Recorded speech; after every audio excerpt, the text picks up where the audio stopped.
So, welcome to this event. And this event is called Can Women Be Monks Too? The Long Road to Full Ordination for Theravada Women. Part 2, because we had part 1 last week. So this is part 2 this week. And so Metta Centre is so honoured to host this event and to have Ayya Dhammananda all the way from Thailand, Ayya all the way from Smithfield in Australia, to present in this 2-part series on the bhikkhuni revival. Now, last week, Ayya gave an incredible talk on the history of the global bhikkhuni revival. And I just want to say thank you to her efforts in researching on the topic. I know she spent a lot of time on it, but also thanking her to present in such a concise way. So this week, we've got Ayya Dhammananda, who will be presenting her experiences of the revival of the Thai bhikkhuni lineage and the history of bhikkhunis in Thailand. And we will have some time to hear briefly from a very important person in the bhikkhuni movement, and that's Ranjani De Silva. And then after that, we will have an opportunity for question and answers towards the end of the session. So during the course of the evening, if you have any questions or comments, just put it into the chat box, and at the end, I will moderate them as we go along. So about our presenter today, you probably all know, but here we are. So Ayya Dhammananda is a Theravada bhikkhuni. She's the abbess of Wat Songdhammakalyani in Thailand. And in her academic life and since ordination, Venerable Dhammananda has been a prolific writer, authoring more than 100 books exploring the history and issues relating to Thai Buddhism, including the place of women. So as a layperson and a monastic, she has worked tirelessly to re-establish the Theravada bhikkhuni lineage in Thailand so that women can become fully ordained monastics. And we will be seeing some really awesome photos. So I hope you make the most of this opportunity while we've got the 2 venerables and other venerables as well here today, to use this opportunity. If you have any questions, have any comments, let's make the most of it. Just put it into the chat. So it gives me great pleasure now to welcome Ayya Dhammananda to give us this presentation. Yes, thank you so much, Tina.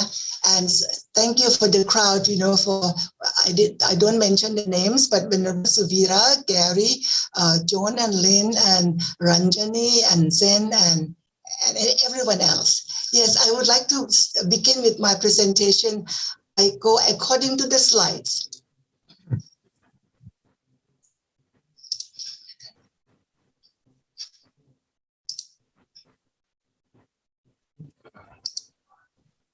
Okay, and the title that I prepared, I told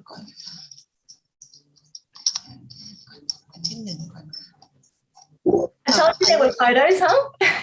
Yes, I would like to talk about the bhikkhuni revival in Thailand, and I cannot go without the slides. So I go according to the slides. Yes, I'm so happy to be here with you, August 25th, 2021. The forum will be in Australia. Is in Australia. Yes, the next one, please. Yes, I would like to give you a background. Very important. The one on the left, I am wearing my second sash as a teaching as a professor in a government university. When you come up to higher rank, start receiving the first sash. This is my second sash. And if I stay on, might go up to the 4th one. That is the highest we will get as government official, as a professor. But I took early retirement, so this I have the second sash. And then one on the right, I worked for television for 7 years. This is very important background because I was the very first woman to be talk program in television channel 3 in my country. So I worked as a television host on Dharma program for 7 years. Next. Now, while teaching at Thammasat University, I was teaching there for 7 years, and on the one on the left, I was director of India study program. So you see that I'm surrounded by one of the very leading personality is the man in the center,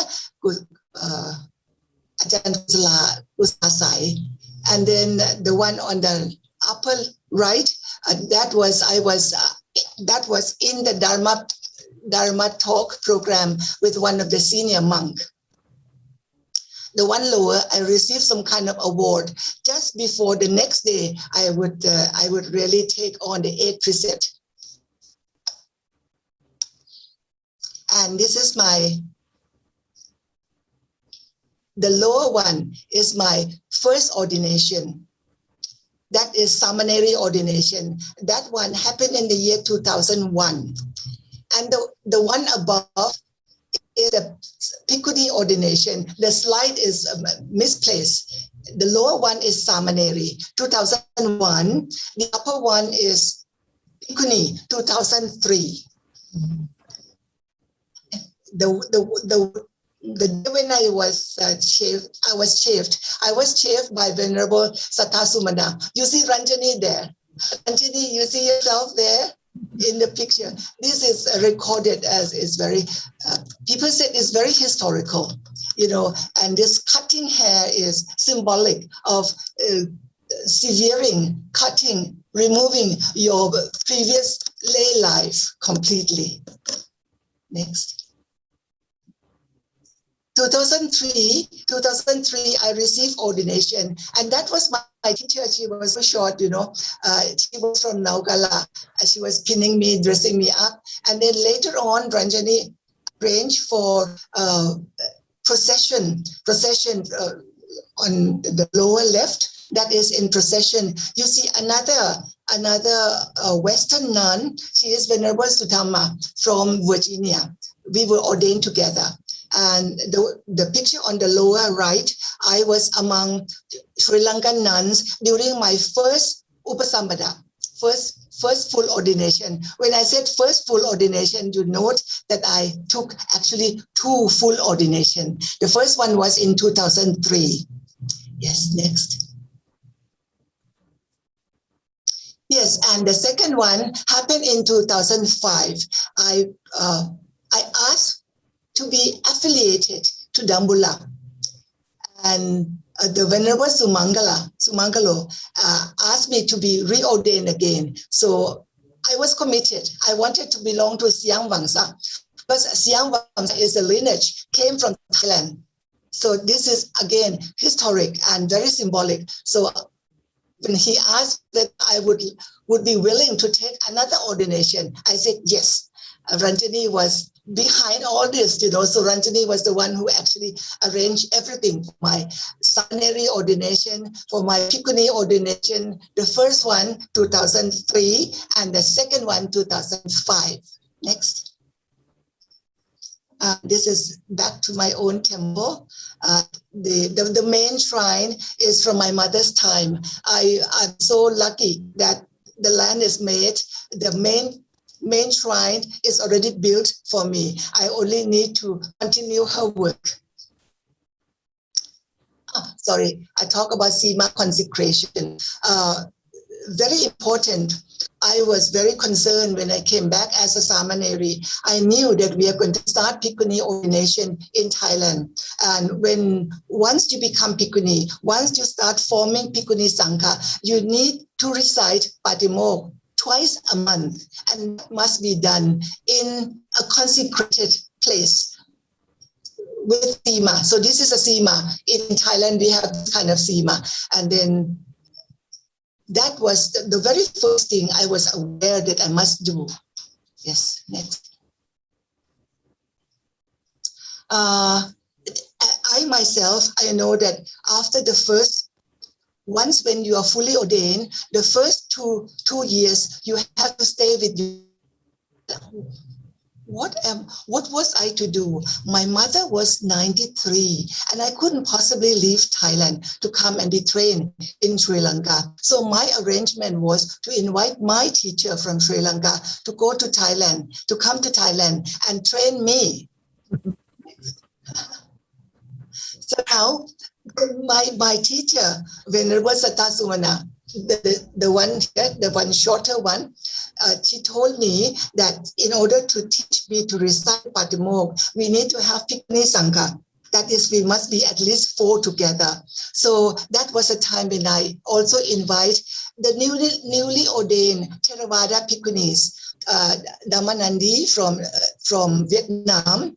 The next one is Sri Lanka, from Sri Lanka, of course, but she's also newly ordained. The next one is from Indonesia, Venerable Santini, the very first bhikkhuni, first Theravada bhikkhuni in Indonesia. And I was standing there as giving blessing to the old lady. We took them out, took the international bhikkhuni out for alms round. We do that regularly, twice a week. Yes, here the lower one, we took them to visit the old capital in Ayutthaya. Okay, come. The first 2 years, being trained with your teacher is very important. So the year 2003, the one on the left, this is during Katina. You see my teacher, Venerable Sattha Sumana, and Venerable Santini from Sri Lanka. They were leading people already, you see lots of people in the background, they already offered the robe. And according to the Sangha Kamma, you need to, how to say, bless the robe so that you know that the robe goes to whom in that particular year. And on the picture on the right, you see the group. All here you have 5, all 5 of us from Bhikkhuni Sangha to stay together during the Vasa, to be trained together to do the recitation of the Patimokkha. The lower one is the year 2004. You will see Venerable here, seated. This one is from Australia. This is in 2004. So we had yet another group of bhikkhunis, also from Sri Lanka, from Australia, in front from Ladakh, and my own Seminary. And in the background, the one in white, they were from Malaysia. So it's very important that we keep the first 2 vasa. You must stay with your teacher. So in my case, I invited my teacher to come and stay with me in Thailand. My mother was then 95, and the year when the bhikkhuni came to be trained in my temple was the year my mother passed away. So my mother passing away allowed us Bhikkhuni Sangha, International Bhikkhuni Sangha, to be trained how to recite at the funeral. And I focus a lot on publication because it is very important. The one below, a different voice, actually is the title of my talk given in Australia. And that was collected papers, and I published it. It is very important to educate the people because they really do not understand. They really don't think that women can be ordained. Buddhism is so beautiful. The Buddha allowed women to be ordained. And the reason for the Buddha to allow women to be ordained was because women can be enlightened. That is such a beautiful message, and in my own way, I need to educate my own people. Also, I need to write it in English so that we have shared knowledge with our international group. So the publication came during that time, and I really worked hard on it. Up till now, I have more than 100 covers, both in Thai and in English. Now I talk about the conferences. Conferences is also very important. In this particular photo, it was taken in New York, 2005. You see His Holiness Dalai Lama was there. And I was there meeting His Holiness. And His Holiness was reminded about ordination of women. And what he said to me then was the Tibetan Sangha. Oh, we are still researching. That's about 25 years back. So the year 2007, some of you will recall, 2007, there was a big conference on how the Tibetan women can be ordained, and it was organized in Hamburg. I did not give photos here, but it's very important. It's like a continuation from this one.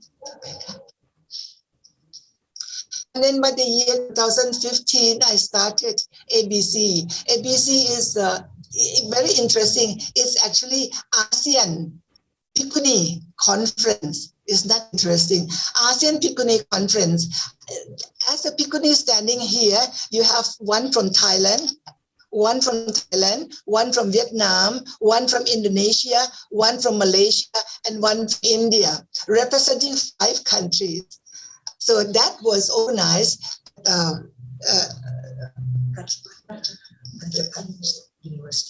Rajabhat University in the Konpatum itself, and we had a large audience. There were 500 students in the morning and another 500 students in the afternoon. So the following year, we thought that was a good thing. So the following year, we have ABC again, but now it is not focusing only on Bhikkhunis, because in ASEAN, we realized 10 countries in ASEAN countries, only 4 countries, they have Bhikkhunis. So we now broaden to ASEAN Buddhist Conference 2016.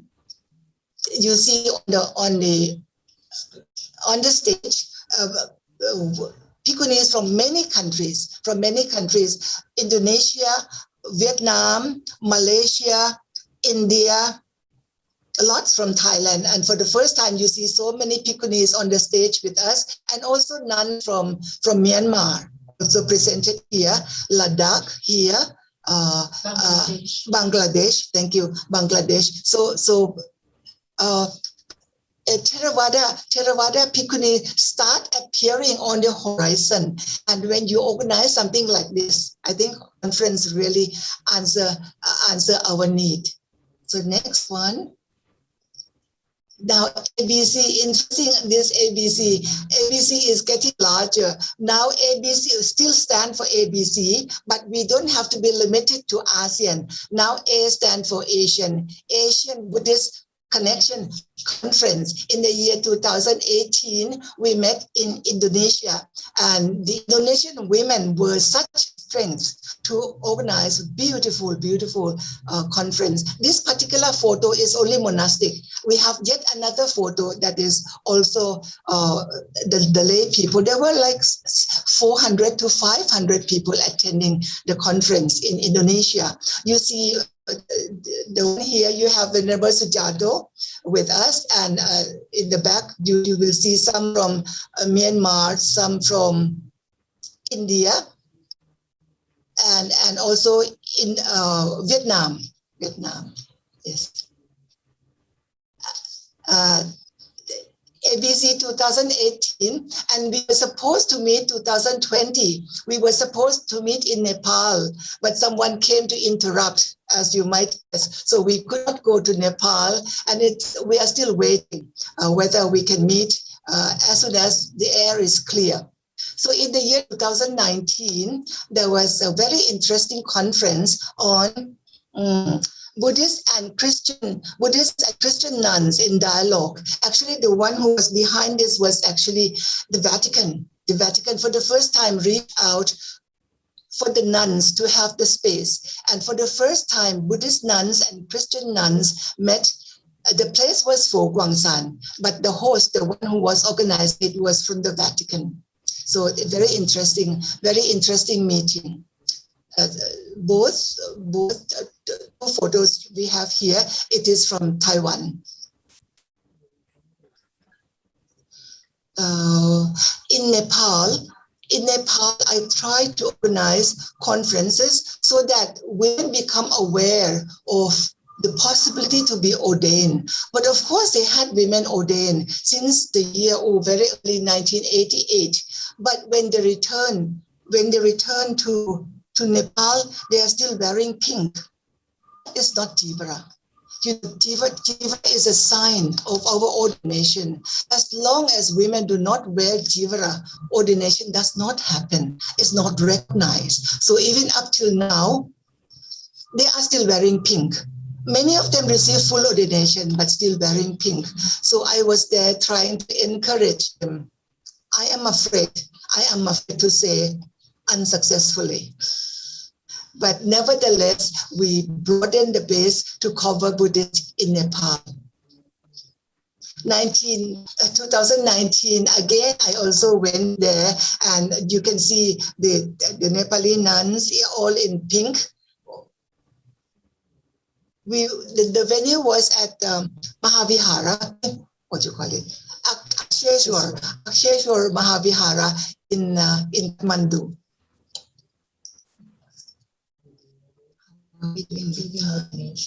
Yes, this is the which year was it?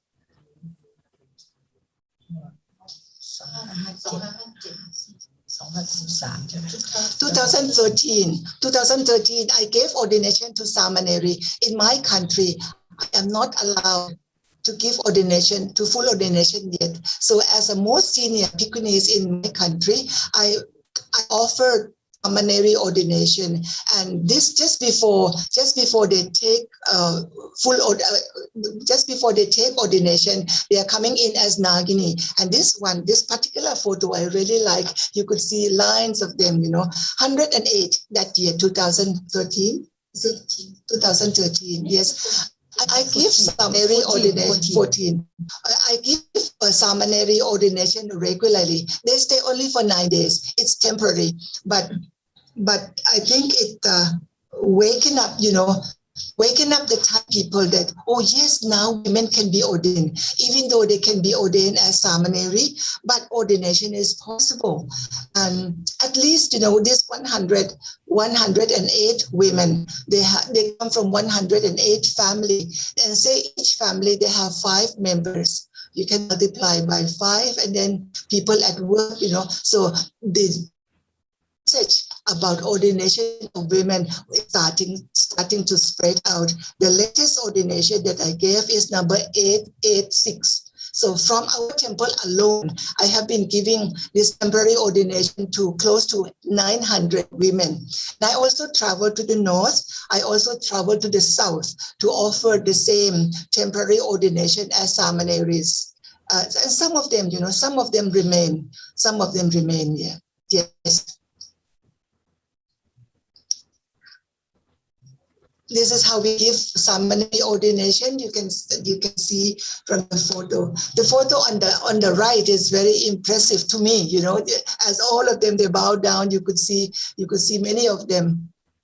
And then I take them out for training. I take them out to have an experience of receiving alms round also. We are concerned, and we wanted to start our temple as eco-temple. So we tried to introduce zero waste management at our temple, and the recycle goes on. And on a monthly basis, we would have people to come and buy collected trash. Sufficient enough, the money is sufficient enough maybe to cover the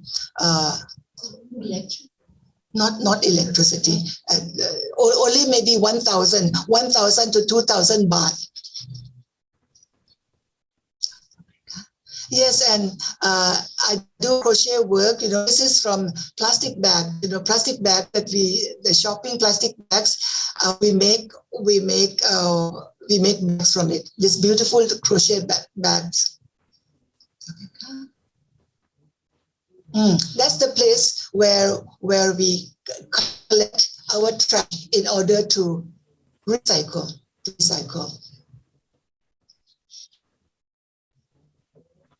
Boxes, made of waste paper.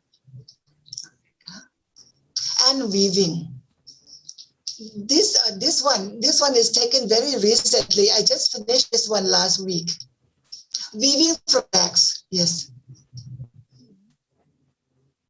And then we do the social work. This particular one, bhikkhuni's responsibility for women in prison. You see the photo on the right, I was holding on to this pregnant woman. She asked for blessing. Imagine if you are a male monk. Can you do that? No, this is really work of bhikkhunis. She asked me to bless her because she was very close to delivering the baby. Next week, when I went back to the prison, I came with the baby. Now I have to name the baby and I have to tie the white thread, around the wrist as a blessing. And we have been visiting, we have been offering this prison visit for the past 7 years. And now the prison in the provincial prison asked that we continue to do the training. And our training is a major training for the prison. We give the certificate.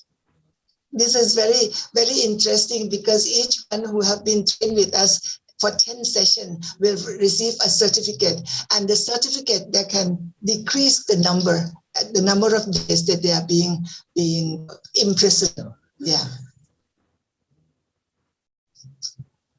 This is very interesting. It started out from during COVID, the first wave of COVID. I really see people suffer a lot, So we bought rice. We bought sack of rice, 2 sacks of rice. It's about only 100 kilos. And I was scooping out into small bags, maybe 2 kilos for each. And then this photo of me climbing up on the truck, on the old truck, scooping out rice for distribution. One man sitting back in his home, when he saw it, he said he could not stand it. He could not stand seeing old bhikkhuni, scooping out rice for distribution. So next week he came within his truck full of 600 kilos of rice.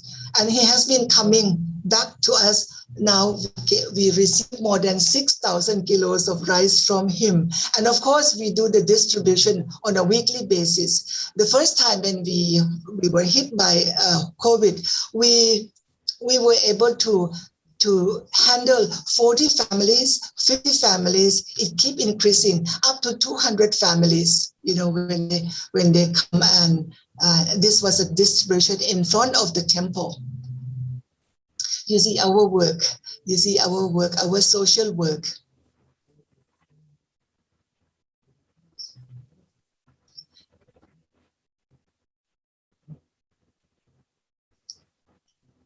And then the government was offering 5,000 baht for each family, but you have to register online.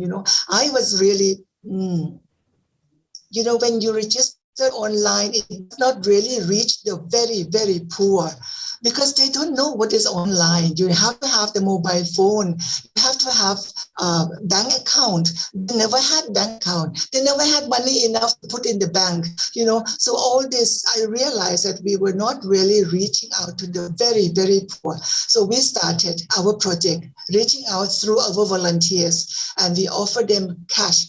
Also 5,000 baht for each family, continued for 3 months, the same that the government was doing, but we're doing parallel one to really reach out to the poor who did not even have house number, not to mention that they don't have bank account.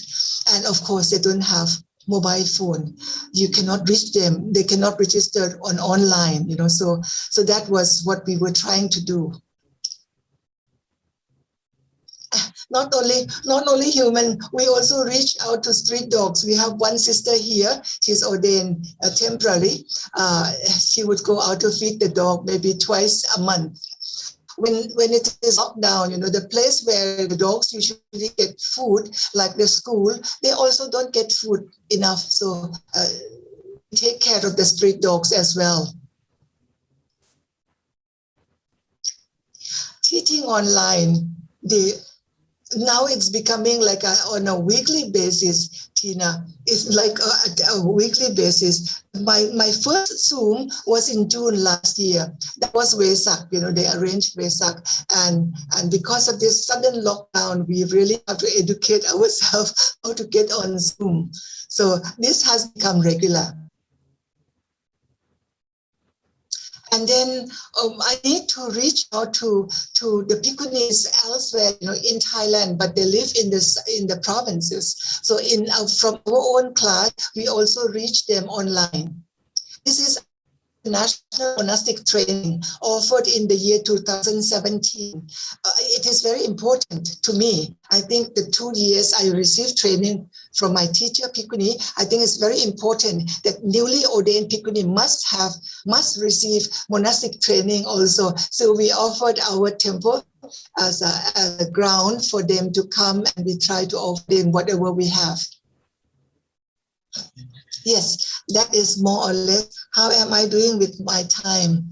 At least we will have, yes, Tina, and they can visualize what we do in Thailand, and they can visualize also different questions that they might have. So now time for Tina. Oh, thank you so much, Ayya. Well, time for everyone. If anyone has any questions or comments to share, certainly, Ayya Dhammananda, hearing your stories and, of course, seeing the photos, it just makes it so real. And it's been so wonderful just hearing the journey of the ordination and beyond. And so inspiring to hear bhikkhunis in action and the essential and unique work that bhikkhunis can offer to the world, helping people, communities, families, women in prison, and even street dogs. And yeah, it's just so wonderful. And Ayya, if you could also share with us where you are sitting now and the people with you and all the venerables who are there, would love to know. We are right on the highway. The highway in front of our temple is called Metta Highway. It leads from Bangkok through Malaysia to Singapore. So main highway. Thanks to my mother for her farsightedness to buy this land, because in my time, I will not be able to do it. It is so expensive. So we are about 52 kilometers west of Bangkok. So as you land in Suvarnabhumi Airport, you can take a cab. It takes about 1 hour from international airport to our temple. Fantastic. And yes, big thanks to your mum and all the mums out there for their long-sightedness in being able to support generations to come. We do have a question. So John and Lynn Kelly have asked, Venerable Dhammananda, do you and your monastery receive any government support or recognition? Neither. Neither. We do not have the recognition. We are not, how to say, we have not done anything against the law, but we are not recognized by the law, so to say. So we are in a limbo.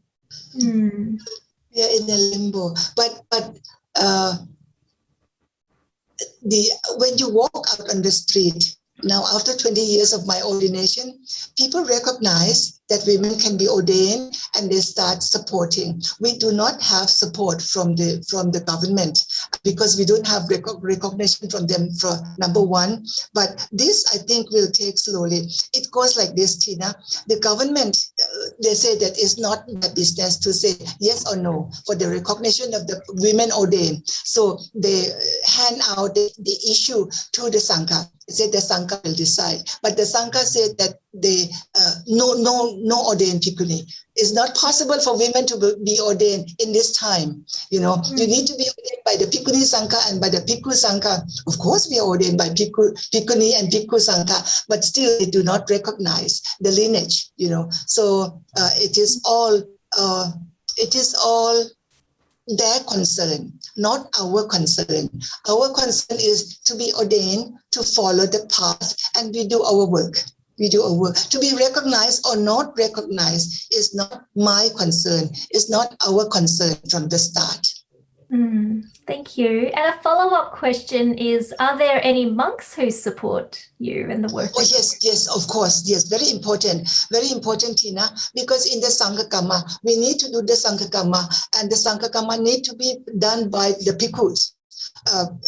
Every 2 weeks, twice a month, full moon and dark moon, before we start reciting the Patimokkha, you have to invite senior monk to come and give you instruction. We have that. And, we have our teacher, monk, who always, we should go to him, but he thought that it would be easier for him to come in his car to teach us, So he offered to come and teach us regularly.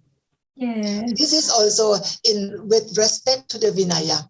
According to the Vinaya, you have to do this, So we really, we are very obedient and not to zigzag with the Vinaya. Whatever the Vinaya say, we always try to keep very straight on that. Excellent, very good. And then do you have enough support from the community around the temple? Yes, particularly those who come and stay with us, even for temporary ordination, we take them out for alms, and you will see the way they offer alms. In our monastery, this almost same size as Ranjani. We have 11 monastics, and we have about 6 lay people. So we are well supported by the people around us. And this coming Katina, our Katina this year is on the 7th of November. So we send out by mail, send out by line, send out by Facebook, whatever. And people would gather. I hope this time the lockdown is over and people can come for Katina. Yes. We are being supported by the community in and around, yes. Very good, very good. Now, Ayya Severa has a comment as well. And Ayya, would you like to unmute yourself? It's just such a beautiful message. I think it'll be wonderful to hear it from you directly.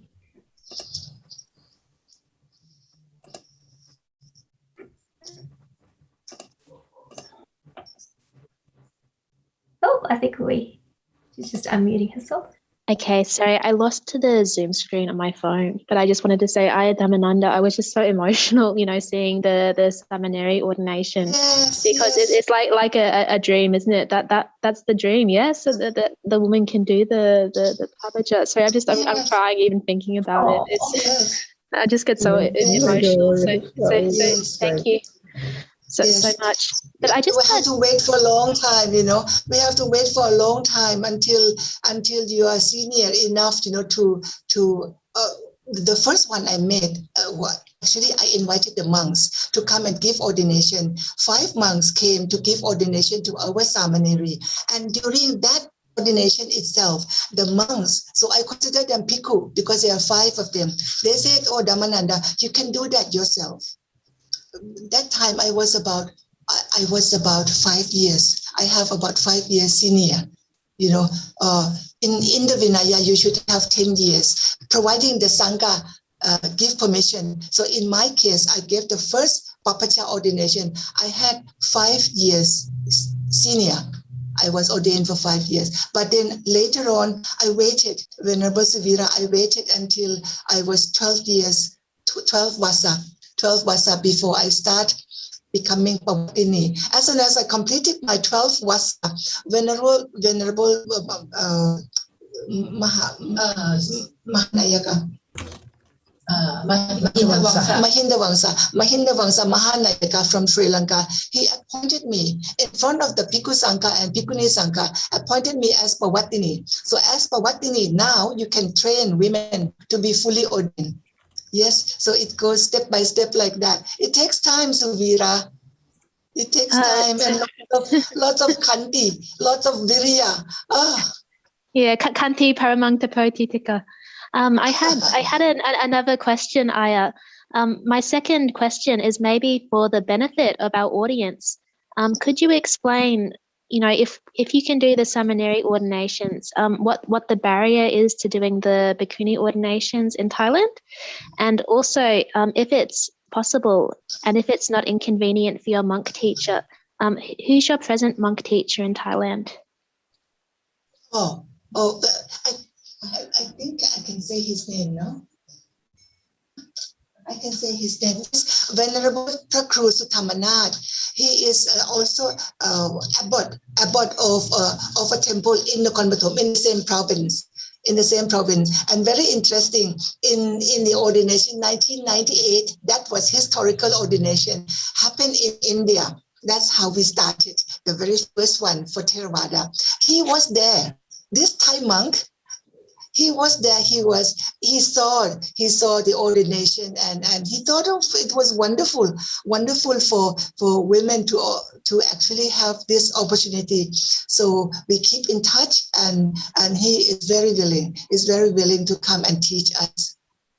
Yes, in fact, he was filmed just last week. Yes, it came out on a clip, so it has already gone on YouTube. So I think it's okay to mention his name. Venerable Suvira, it's very, very sensitive issue. You need to protect him. You need to protect him. Yes. No, I admire his bravery a lot. It's a very it's a very courageous thing to do. I'm very inspired. So, I mean, what is the remaining barrier to doing the bhikkhuni ordinations in Thailand? Yes. Now, for the bhikkhuni ordination, bhikkhuni cannot do ourselves. It must be by the bhikkhu sangha. You can do preliminary.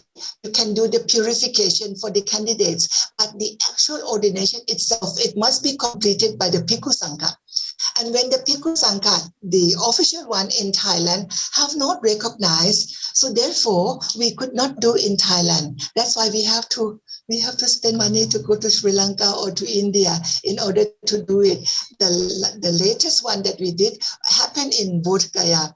So that was also international ordination. Venerable Paripurna, who is sitting with me, show your face. This one was ordained. This one was ordained at that time, and she got her PhD. Her education is from New Zealand. Yeah, thank you. Just to explain to the audience a little. Yeah, getting closer to Australia. Welcome anytime. So was there Suvira, anything else? I mean, if Ayya Dhammananda would just like to speak a little bit further about what some of the challenges for legal recognition for bhikkhunis in Thailand have been, I think it might be informative for the audience because, we have a very free environment here. People, they're not used to, facing any type of barrier when it comes to religion. Yeah, that's a good question. To tell you the truth, open my heart and talk about the difficulties. I think it is the bhikkhunis ourselves. The quality of the bhikkhunis and the commitment on the bhikkhunis' part, the commitment to be trained, the commitment to study, the commitment to give up, comfort in life, to live in a sangha. Many of them, I have tried to, gathered. We have 285 in the whole country. From my time, imagine, Venerable Suvira, from my time, 20 years now, we have 285 from the latest survey that we did. And at least 40 of them remain individually. When you remain individually, you don't live in a sangha. I am concerned. I am really concerned that once when you are ordained, you should try to live in monastic life, and you're being supported by the lay people, just like how Ranjani is with her arama. I think it's very important that we monastic should live in a monastic setting. Yeah. So you start Metta Rama. It's very important to allow the space for us monastic, female monastic to come together. And let's somebody said, these women, they cannot live together, they will be fighting. So I think it's true, So we have to be more, we have to be more committed, and we have to be more serious about our practice. We have to give up many things, Venerable Suvira. Have to give up many things in order to continue this community of nuns. Thank you. Thank you, Ayya. And on that note, there is someone who has met you before, Dhammananda, and she's here. She'd like to say a few words. So, Sudma? Sure. It's really, I'm really happy to see you again since 2014. Good. So good to see you. And if you don't know, maybe I'd like to say about there has been a seminary ordination organized by the 17th Karmapa. I think in 2017 or 2018, he had invited bhikkhunis from Thailand to come and give the ordination. I don't know if there were male monks there or not. The photos did not show.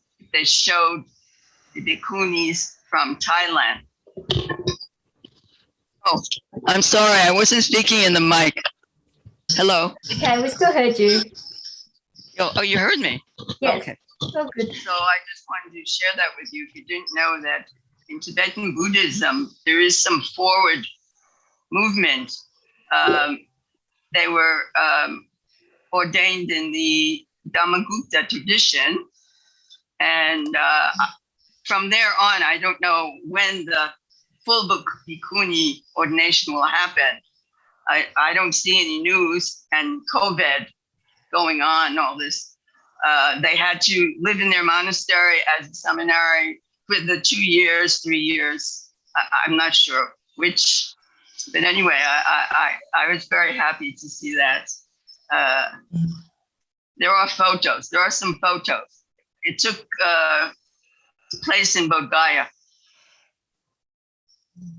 I am not aware, sorry. Thank you so much for the information, but I have not been aware of it. Thanks for sharing, Sudma. Thank you. Ayya Dhammananda, we have another question. This one's from Christine.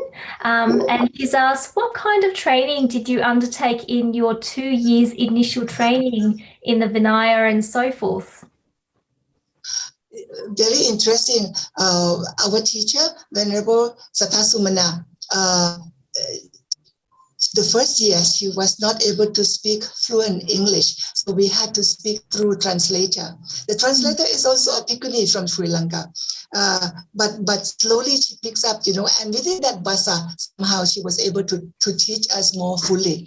But the training for, I have been professor teaching Buddhism in a university, but all that textual knowledge, put aside all that textual knowledge. Once when you ordain, you really need a teacher who would really put your hand to do something with your own hand. So I see once you become ordained, you really need a teacher to really guide you. So she would get up and meditate at 5 o'clock. I would get up just before her, and I would make her hot tea and kind of sneak in on her side, and put the cup of tea for her, and the training for the recitation of the Patimokkha is very important for us, because never before in Thailand, this country of 700 years old, never before, that was for the first time that the bhikkhuni were able to recite Patimokkha in the country, so it was so historical.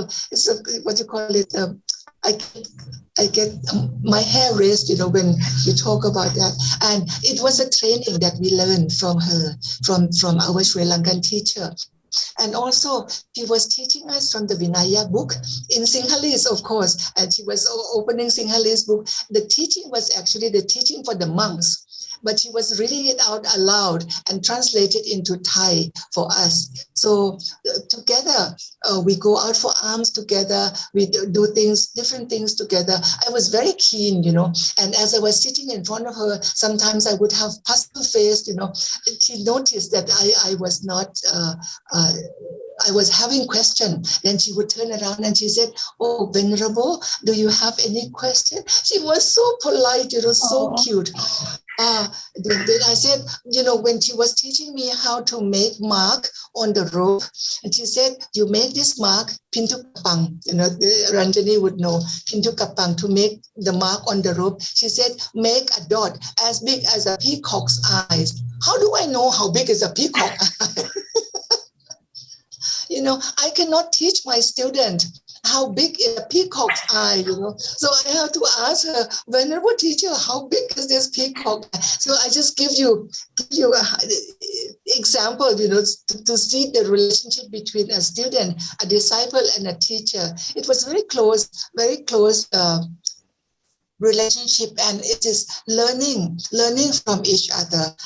I really submit myself as her student, and I really learn from her. Beautiful. Thank you. Wonderful stories. We do have another question. So this is from May.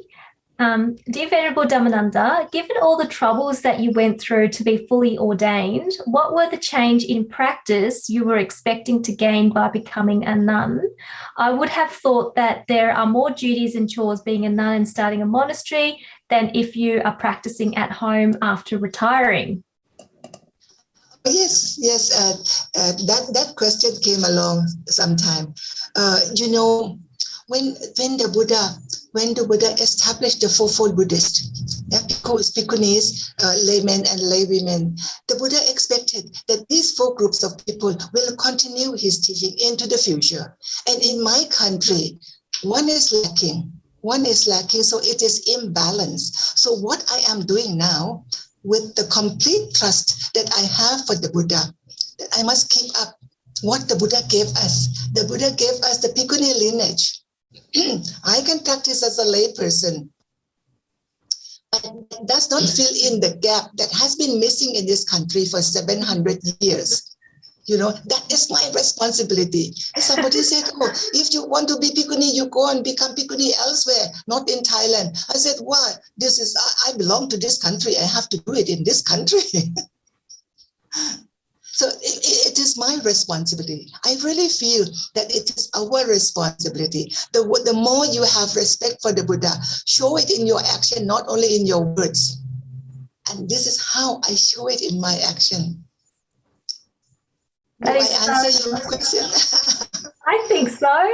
In fact, I certainly feel that was very inspiring. May says, thank you. John and Kelly says, you're one of a kind, Venerable. Thank you for filling the gap. Such an important gap. And if anyone is to do it, so glad, Ayya Dhammananda, you can do that for us. So if anyone else would like to share any comments or questions, please do pop that into the chat. We do have more time.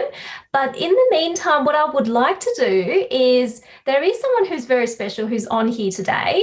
Ranjani has been mentioned many times last week and today as well. No doubt you would want to know, who is she? Who is this person who's been pioneering and being a part of all of this? So I would like to invite Ranjani to share her reflections when she looks back at this long road of Theravada women ordination and where we are today, and here's some of her reflections and sharings. Thank you for the opportunity. Yes, I must pay respect to our bhikkhuni first. So that we know that she's so grateful to me, and I'm very grateful to her. You were talking about Thailand bhikkhuni revival first. If not for Bhikkhuni Dhammananda, then there wouldn't have been any bhikkhunis in Thailand, because she was so strong and determined.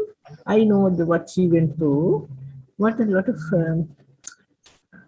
criticism and blackmailing her, all kinds of things. I know she didn't give up. She was determined and she kept to her Dhamma and the practice, and she continued. And today, she said 285 nuns. I can't believe. Yeah. Bhikkhuni Dhammananda, do you remember the first Seminary ordination I organized with one nun in your temple? Once we came to the INEP conference, and I came with Bhikkhuni Saddasumana, and you suggested we do Seminary ordination. And I think some monks came and we did it. And it came to, somehow the news went out, and it was in the Bangkok Post, and they said Sri Lankan bull-headed women had come, and then they were following us, and they asked they came and told me to keep the nuns away, don't allow them to go on the road, and I had to lock them in. And I went to the temple, that golden temple, and the photographers, the newspaper people with cameras, they were coming and chasing us. And so I remember that story, because we were like, they were following us, and Saddasumana wanted to buy a bag and she couldn't go out, so I had to go and buy it for her, but they were blocking. I know sponsor, they came and told me not to even to show them in a rope outside. So that was the story, not very far. It was, I can't remember exactly the year, maybe late 9, after the Ordination, early 2000 something. So now from that point to come to this today is such a great journey we have come to. I can see, I was crying. She always get moved by this. She's so much this thing. So, what else? If you ask me something, I'd call you because it's a long story. The revival is a bit. So, if I start it to be a long story, you ask me something important. Tina can ask me something. I think it's very important, Ranjani. It is important for both of us to mention also about Sakyatida. Sakyatida, the conference that is going on now, started in the year 1987. And that was in India. And the second one was 1991. Ranjani came 1991 and she came to see our temple then. And 1993, then Sakyatida went to Sri Lanka.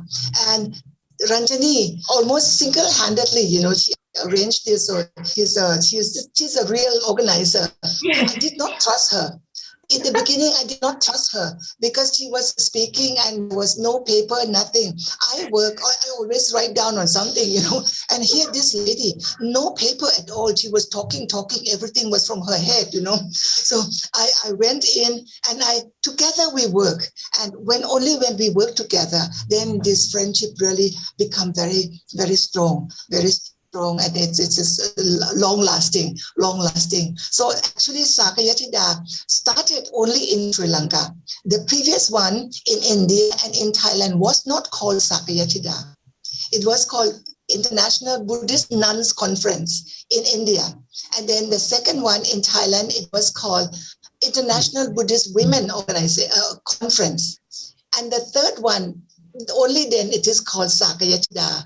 And shift to call the first one Sakyatida 1, the second one in Thailand Sakyatida 2, and third one in Sri Lanka. So Ranjani was all behind all this, And then in Sakyatida in Sri Lanka, it was a big event, Even the president came. Can you imagine?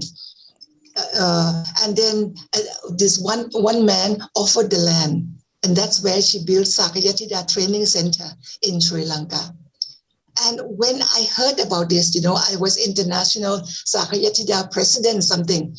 I never thought that I myself would benefit from that Sakyatida in Sri Lanka. The picture just now I showed you when I was shaving, that happened in Sakyatida in Sri Lanka. Is in the place where Ranjani started. So this is all. Only she knows really the background, the fruits of it, I'm very happy Bhikkhuni Dhammananda is here too. Yes, I'm so happy. Actually, the Bhikkhuni ordination, we never thought of the Bhikkhunis at that time. I first wanted to empower and educate and accept the Sila Matas, because they were at a very low age in the society and they were really marginalized community of women and not used and not recognized. So that was in 1987 after going to the Gaya conference, after listening to everybody's talk, then they say so much of Sri Lanka, Bhikkhuni, so they are in Metta Centre and our historical, our heritage, all that I was ashamed. And Ayya came, who inspired me, and she personally called my name and said at the end of the conference, maybe from the Sakyatida Association that came, and when you go to Sri Lanka, you have to help your nuns. For some reason, she called me out of everybody. And I had that in my mind, and everybody was happy. They went on the tour, but I had all the papers with me and all the. We had incorporation there, the aims and objectives of Sakyatida. So I took the copy of it and by myself. There was no organization, there was no branch, but I worked from that day one. After I returned to Sri Lanka, then I started speaking to the Sila Matas in different districts. I invited them I had no place. I just find something. I cook at home. I take the lunch. So like 10 nuns from one district like that, I just asked my family people to buy me a folding mattress for them to sleep like that. How I started. It was interesting when I think of it, can't believe. We had no place, then suddenly we found some shed-like place, Then Kusuma was not a bhikkhuni that time. She was staying in my house. Then, when we found that place, so Kusuma wanted to move there. I said, okay, I did this. It was less comfortable for her. With the commode, I fixed it for her, then to stay there. Then I invited the Silamatas from remote areas. So then I used Kusuma Bhikkhuni as my resource person, to tell you frankly. I did everything and whatever I thought was good. And she was a great support. I really, it was a great blessing to have her by my side, because she always say good, and then she does what she said.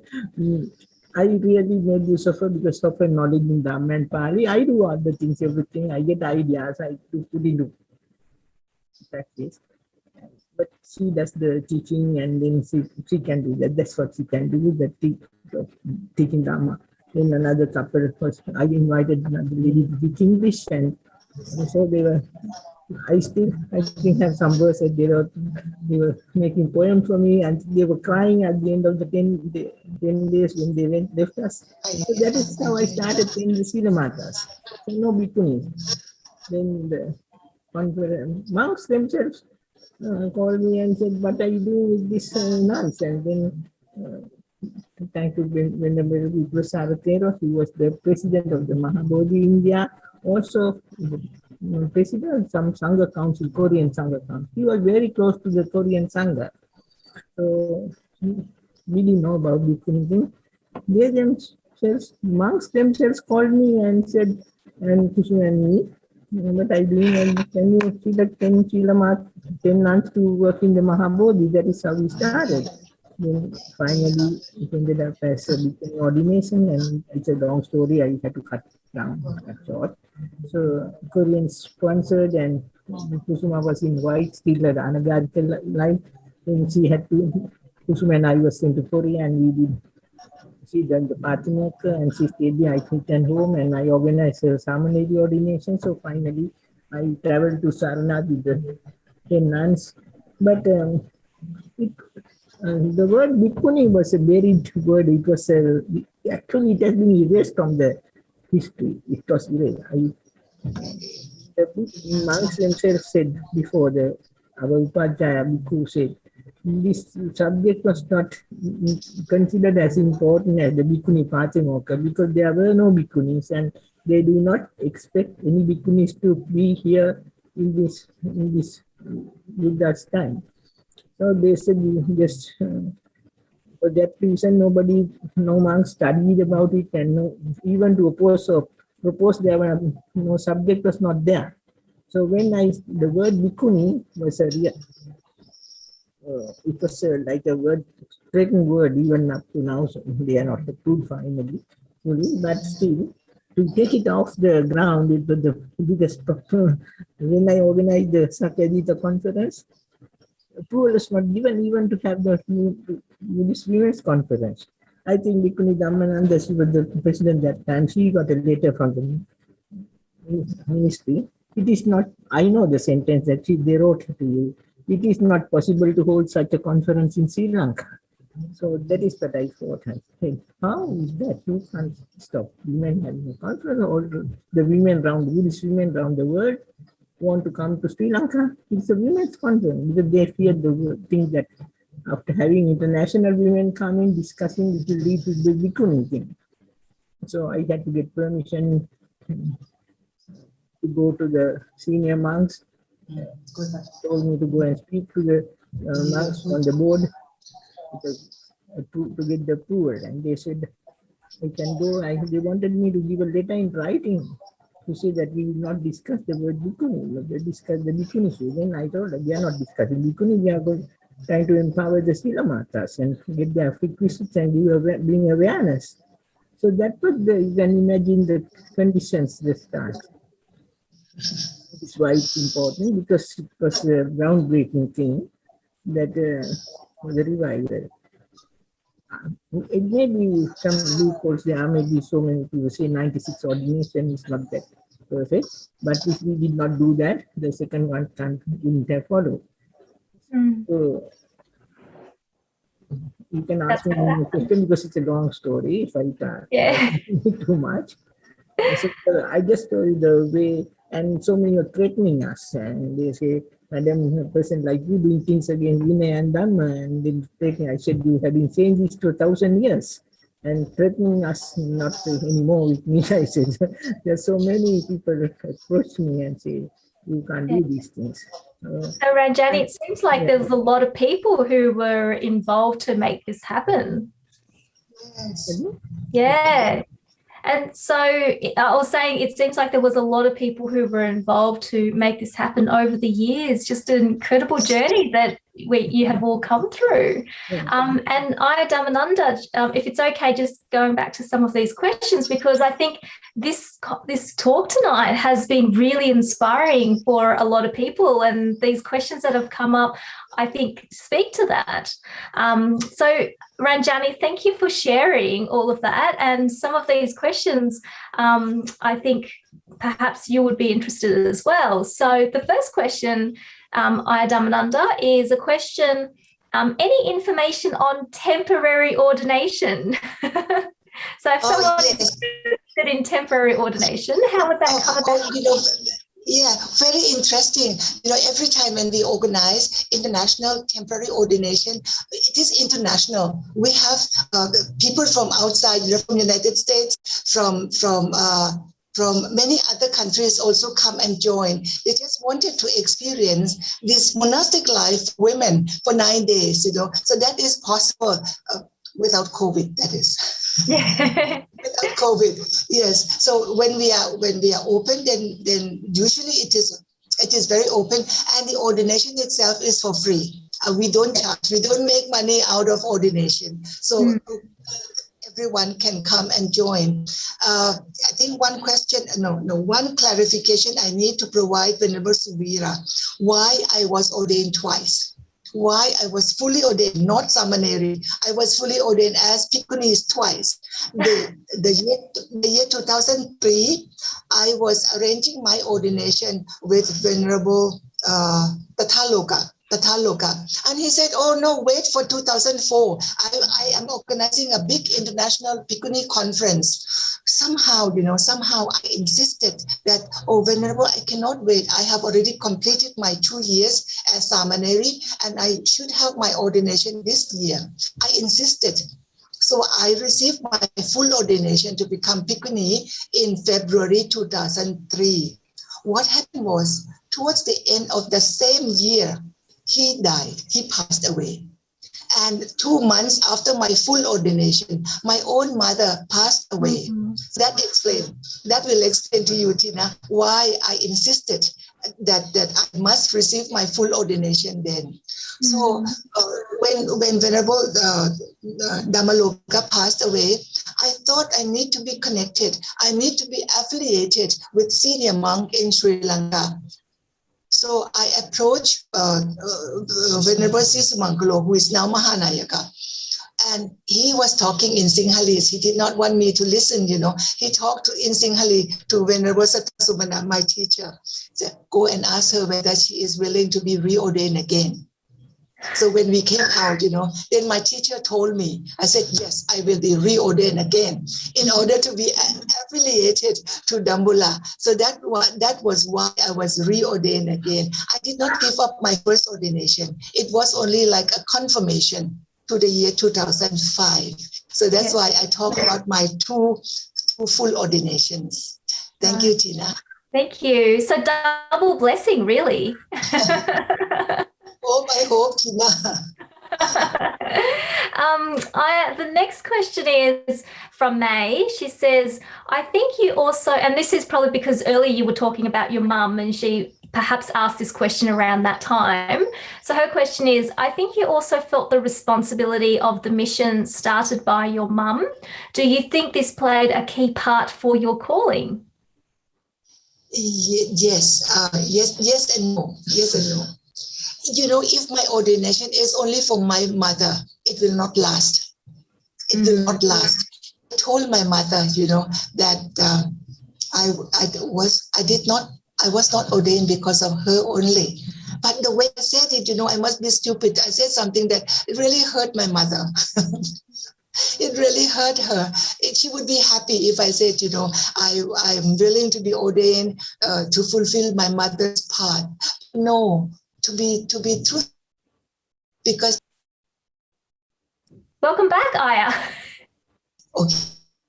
It's thundering outside, so we expect a big storm. So if I go in and out, please forgive me. That's okay. It's not me. It's not me, but it's a thunder. Understood. Well, thank you for rejoining again. So we were just talking about the question in terms of your mum and whether that was a reason for your wanting to be part of this mission. And I think your answer was very inspiring, that while it is part of the reason for it, but certainly for you, it is something that is intrinsic to what your goal is in the Dhamma path, really. Yeah. And so was there anything else, Ayya, that you wanted to say about that question, or should I move on to the next question? We can go to the next one. Okay, yeah. And so the next question is from Zen, and his question is, does Venerable Dhammananda have any advice or words of wisdom for the benefit of the audience so that the bhikkhuni sangha and the Dhamma can last for a long time to come? Yes, thank you, Zen. Bhikkhuni issue is not the issue of bhikkhuni. Bhikkhuni issue is a responsibility you have for the Buddha, for Buddhism. If you want to see Buddhism progress well, you should have well-balanced fourfold Buddhist. Wonderful, great answer, thank you. And related to this is Ayya Savira's question, which is, what does Ayya Dhammananda see as the future for Thai Buddhists, Thai bhikkhunis? Oh, I think that the what you call it, the sangha, we are already so rooted and so spread out, you know. In Thailand has 77 provinces, but now we have bhikkhunis at least in not less than 30 provinces, spread out in all the 4 regions. So we are here. Venerable Suvira, we are here to stay. Yay, good. We are here to stay. But to be able to stay, we bhikkhunis, you know, have to be committed. We have to really be serious in our job. Mm-hmm. Wonderful. And finally, any words of advice for any women out there who are interested in becoming a bhikkhuni? Sometimes, you know, people in Europe, you know, all alone in the country wanted to be ordained and wanted to take ordination back to the country. It does not happen like that. You know, ordination does not happen like that. You need to have community to support you. So slowly get involved in the Sangha community and start until you are well established. I keep telling, you know, that move as a group. Move as a group. In Indonesia, you know, Indonesia is a Muslim country, 300 million, but only 1% Buddhist. So the very first group of Theravada Buddhists, when they started out, there were 4. There were 4 women who started out. But as soon as they returned to Indonesia, they were so much bombarded by the bhikkhus that 2 of them chicken out. Sorry to say, chicken out. Only 2 remain. And these 2 remain, 1 died. So only 1 left. Can you imagine? They meant to start out as a Sangha. Only 1 left. That is Venerable Santini, Venerable Santini. We just saw her in the photo. So she also really very calm, very peaceful, very smiling face, you know, but she goes slowly, sturdy, but certain and sure that I will be here. I really appreciate. I think Venerable Severe, connection between bhikkhunis from different countries is important in the beginning, at least in the beginning, until we start forming our Sangha and our Sangha is strong enough. I think connection from outside really helps support. Really, at least you don't feel lonely, you don't feel all alone. So you're connected with that country, you're connected with this country. When I was trained with sisters from Indonesia, sister from Vietnam, so we would train together and somehow we would feel that we are the same batch, how you feel like when you go to university, the same batch of students coming like that. Thank you, Ayya. And we've got a comment from John Liddy to say gratitude for supporting female prisoners, very important work. And I echo that. Yeah. And I love that story of you and the lady who was pregnant, because I think you're right. Yes. Because you're right. There's, if it was a male monk, that he wouldn't be able to do that. And you're quite right to say that as bhikkhunis, there is something very special and unique in your role to be able to help people in that way. Yes. So particularly, I told my girl, who was arranging the slide, that she must have that slide. With the pregnant woman, it is very powerful, and it speaks more than words. Speaks more than words. Very important. Definitely, thank you. And then a question from Zen. So earlier, Ayya Dhammananda, you heard we were talking about Metta Rama in Sydney, which is a very new nuns monastery that's establishing. So Zen's question is, any words of advice for Metta Rama, which is just starting? Yes, Metta Rama. Metta has the same root as Mitra. Mitra means friend. Means friend. So it has to be very friendly atmosphere, and it has to be friendly and friendly with nature. But I think in Australia, I have visited some of the aramas. It's very natural, very beautiful and very natural. And start as friends. When you end the letter with metta, that metta, you can use with metta only to junior, not to senior. To senior must be with respect. Because the metta, the root of metta is friend. Among friends is okay, but not to senior.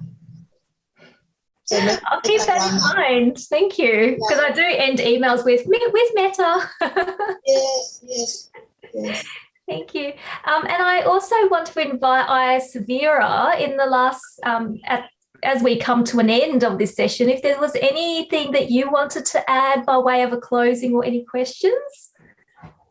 Tina, it's the end of the session, but it's actually the beginning of the connection. Very well said. Thank you, Ayya. Actually, we do have a question, but I'll come to that shortly. Maybe I'll just allow Ayya Severa if she had any comments. No, it's just really a privilege to be here. And, I've had the absolute privilege of meeting nuns who've trained under Ayya Dhammananda, and I know how much they respect her, calling her Lungmei. And, the first time I heard this word, in Thai, like Lungmei, meaning venerable mother, I was so impressed because I only knew the Thai word Lumpur. I didn't know there was such a thing as Lungmei. So now I know that we can have Lungmei too, and I feel that Ayya Dhammananda has really been that for a whole nation. She has been Lungmei for all of Thailand, and I just I have so much joy around that. I can't even speak without tearing up. So from the bottom of my heart, I just really wanted to thank her for joining us tonight. Thank you. And can I invite everyone maybe to unmute yourself and we can pay respects to Longmei? So you can share with me. Thank you. 1, 2, 3. Thank you, Longmei. That is beautiful. That is beautiful. Sadhu. Thank you. And also, I do have an announcement. About last week, it was Ranjani's birthday. So I want to say happy birthday to her. Happy birthday to you. Happy birthday. Happy birthday. Thank you. Thank you. 84 years. 84 years. Yes. 84 years young. Yes, it's only a number, Ranjani. It's only a number. Yes, you all give me more life by reminding all the nice things. That gives me more energy and happiness, joy of Dhamma. Yes. Thank you. We do have another 4 minutes, so I'm going to make the most of our time with you, Ayya Dhammananda. We do have another question. Is it correct to ordain young girls? So is it okay to ordain young girls? Well, I gave ordination to my own granddaughter. She was nine years old. And I thought that she will not be able to keep it, But, particularly, she cannot have dinner. I thought that, she will not be able to keep it. But, she stayed on for 23 days. On her own, she asked to stay. Usually it's only for 9 days. But then she continued. So not too young, I would say, sometimes they give ordination to 7 years old. I think it's too young. And particularly if it's going to continue on. If it's temporary, it's okay. It's okay. We have boys, young boys, but should not be too young. Just have metta, have compassion for them. That monastic life is quite tedious for young girls to develop in their life. So, but for temporary, I would agree. I would agree that at least they get to be trained for a short period of time. Thank you. And one last, and I keep saying one last, but then there's more questions that come up. So another question is there anything that we can do to support Thai bhikkhunis? The connection is very, very important. I don't know whether Venerable Suvira from Metta Rama and how are we going to get Tina and Zen involved, or they are already involved. We should have them involved. We have John and Lynn, let us get involved in this group, and then we start whatever we have. We can share maybe the clip, maybe good message, maybe this and that. We can start forming a group like that. I think it will be good. It will be good, particularly for young Arama like Metta Rama. At least you have activities, a different kind of activities around the world. Yeah, and I think Ayya Savira unmuted herself, so she may have something to say. I mean, now we have the connection. The connection's there, so many things are possible. Yeah, fantastic. And for those who don't know, so Metta Rama, we have been reaching out to the community. So we had one just on the weekend, and we've got another one this Saturday. So if anyone is interested in Metta Rama, then please do send us a message, and I can include you as part of that conversation. And everyone is invited. You don't have to be based in Australia. So even Ayya Dhammananda, if you'd like to be part of that conversation, we'll be so honoured to have you there. And don't worry, Zen and I are already part of it. So we've got this connection with each other now, and we would love to have this as a reciprocal support for all of the monasteries, all of the bhikkhunis all around the world, and have that. Good. And I can see, Ayya, that there are lots of questions, lots of thank yous and sadhus in the comments. Surinya said, thank you for sharing your stories and your journey from both Ayya Dhammananda and Ayya Savira. I'm very supportive of the bhikkhuni movement and wish it to be the norm soon. So I would love for that to happen too. We've got another comment. Thank you, sadhu. Thank you sharing your inspiring stories. So I think on that note, thank you again so much, Ayya, for your time. Thank you to both Ayya Dhammananda and Ayya Stirzaker for your time, not just for these sessions, but also your tireless work in supporting the Buddhist teachings, propagating to everyone, and being so inspirational to many of us, and for supporting women in all forms to be able to practice as lay women, but more importantly, as bhikkhunis. So thank you again so much. Great to connect with everyone, and I hope to see you all soon. Take care.